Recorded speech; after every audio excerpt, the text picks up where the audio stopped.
মুখ্যমন্ত্রী মমতা ব্যানার্জি আর একাধিক আইপিএস অফিসারের বিরুদ্ধে ইডি হ্যাঁ, সুপ্রিম কোর্টে যে মামলা করেছে হ্যাঁ, সেটা তো সংবিধানের ৩২ নম্বর ধারার অধীনে রিট পিটিশন। হ্যাঁ, এই ৩২ নম্বর ধারা হলো মৌলিক অধিকারের হস্তক্ষেপ হলে যে কোনো নাগরিক যেতে পারেন সুপ্রিম কোর্টে। হ্যাঁ, সেই হ্যাঁ, মামলায় সুপ্রিম কোর্ট নোটিশ জারি করলো হুম, এবং ৩রা ফেব্রুয়ারি তার শুনানি হবে ইত্যাদি, এটা আমরা সবাই জানি। হুম, যেটা আপনার কাছ থেকে জানতে চাইবো সেটা হচ্ছে ঠিক তার পরের দিন এই সুপ্রিম কোর্টেরই বিচারপতি বিভি নাগরত্ন আর বিচারপতি উজ্জ্বল ভূঁইয়ার বেঞ্চ হুম, তারা বলছেন অন্য একটি মামলায় যে আর্টিকেল ৩২-এর অপব্যবহার হচ্ছে।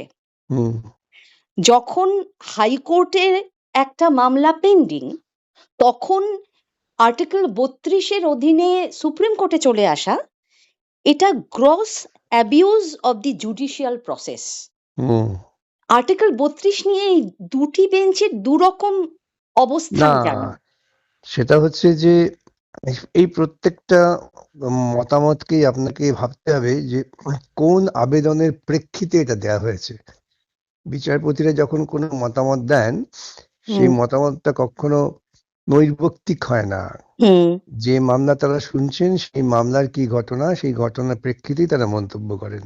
এখন যে পিটিশন নাগরত্নমের কাছে গিয়েছেন, সেটা হয়তো এতই ব্যক্তিগত বা পরিবারগত বিরোধ, যেটা নিয়ে সুপ্রিম কোর্টে ৩২-এ এন্টারটেইন করা ঠিক না, ঠিক। সেই জন্যই তারা মন্তব্য করেছে এটা মিসইউজ করছো তোমরা।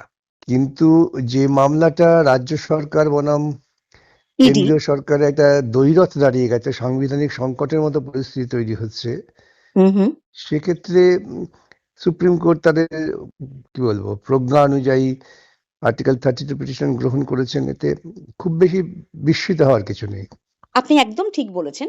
এটা একেবারেই একটা প্রাতিষ্ঠানিক এবং সাংবিধানিক হ্যাঁ, হ্যাঁ, অধিকারের সুতরাং প্রশ্ন। যখনই সুপ্রিম কোর্টে বা যে কোনো রায় হয় আমাদের খুঁজে দেখতে হয় সেই রায়টা কোন ঘটনার প্রেক্ষিতে দেয়া হয়েছে।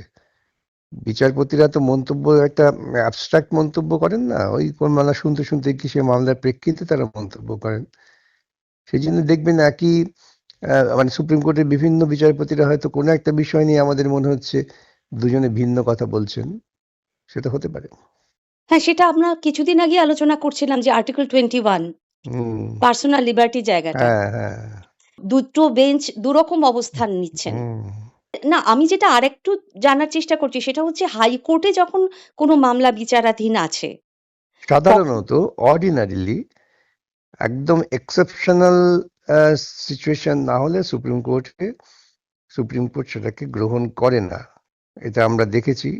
হুম কিন্তু ইদানিং একটা ট্রেন্ড হয়েছে, ধরুন হাইকোর্টের সিঙ্গেল বেঞ্চের অর্ডার ডিভিশন বেঞ্চে না গিয়ে টপকে গিয়ে সুপ্রিম কোর্ট চলে যাচ্ছে, এবং অনেক ক্ষেত্রে সুপ্রিম কোর্ট সেটা ইন্টারফেয়ার করছেন, যার ফলে যাদের পয়সা আছে, মামলাকারী সরকার বা এরকম ধনী ব্যক্তিরা, তারা মনে করেন চট করে যদি আমি সুপ্রিম কোর্টে চলে যাই তাহলে অপরপক্ষ প্রতিপক্ষ দুর্বল, তারা দৌড়তে পারবে না। সেই মানসিকতা নিয়ে খানিকটা প্রবণতা আছে মক্কেলদের মধ্যে।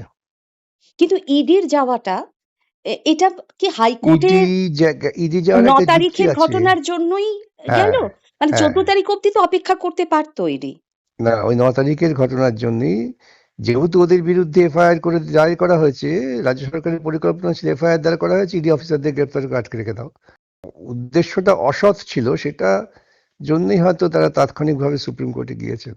এবং এটাও লক্ষ্য করেছেন যে কলকাতা হাইকোর্টে কোর্টের যে পরিবেশ তৈরি করা হয় এই সমস্ত মামলাকে কেন্দ্র করে, সেটাও খুব একটা সন্তোষজনক নয়।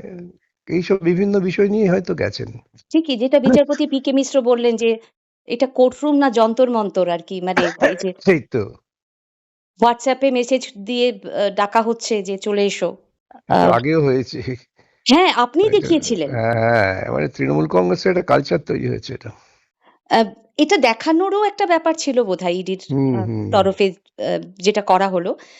কিন্তু আমি এটাই বোঝার চেষ্টা করছিলাম যে আর্টিকেল 32-র অধীনে যাওয়ার জায়গাটা মানে মৌলিক অধিকার কেন? মানে আইনত তো এটা করতে পারে ইডি, যে কাজটা ইডি করছে। আর সেই জন্যেই ইডি এ তদন্তটা একটা সাংবিধানিক দিক থেকে গুরুত্বপূর্ণ একটি বিষয় যা প্রশাসনকে নিয়ম মেনে কাজ করতে উৎসাহিত করবে, সেটাকেই তদন্তটাকে এরকম ক্ষেত্রে যেহেতু দুটোই সাংবিধানিক নির্বাচিত সরকার এবং লড়াই হচ্ছে, ধরুন দুজন যারা এই বিবদমান পক্ষ মন্ত্রী ফন্ত্রী বাদ দিলে পরে সবাই আইপিএস ক্যাডার, আইএএস ক্যাডার, হুম। সেক্ষেত্রে রেজলিউশনের জন্য সুপ্রিম কোর্ট ছাড়া তো কোনো রাস্তা নেই। Whatever material was collected was taken over unauthorizedly, which according to me, my lord, I have not hidden anything, and I'm not feeling shy of saying it's an offense of theft. And my lord, thereafter, there is no question of, my lord, my proving it. The respondent number 2 goes before the media and says that this is the great thing I have done. Lord, if this is, my lord, turning a blind eye to, Lord, this kind of things will continue, which will encourage not only the people in public life, it will encourage the officials, my lord, to not discharge their duty. The central forces will be demoralized and the state forces will feel that, yes, we can go with the chief minister, we barge into somebody's premises, we collect the evidence, we commit theft of the evidence, and thereafter, if needed, we will sit on dharna also along with the chief minister.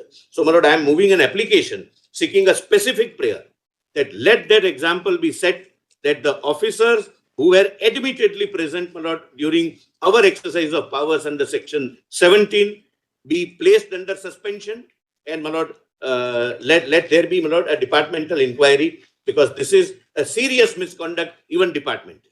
আপনার কি মনে হয় যে যখনই রাজীব কুমারের কেসে CBI অফিসারদের ধরে নিয়ে যাওয়া হয়েছিল থানায়, তখনই যদি এই তখনই উচিত ছিল কড়া পদক্ষেপ হতো? পদক্ষেপ নেওয়া। তখন কড়া পদক্ষেপ না দিয়ে ওই মানে বলতেই হয়, কথাটা বারবার খারাপ লাগে বলতে, ক্লিশে হয়ে গেছে, রাজনৈতিক সমঝোতার জন্য তখন এরা ব্যবস্থা নিতে পারেনি। তা নাহলে তাৎক্ষণিক অবস্থায় উচিত ছিল সিবিআই কে পরের দিন আবার কেন্দ্রীয় বাহিনী নিয়ে এসে রাজীব কুমারকে গ্রেপ্তার করে আদালতে প্রডিউস করা।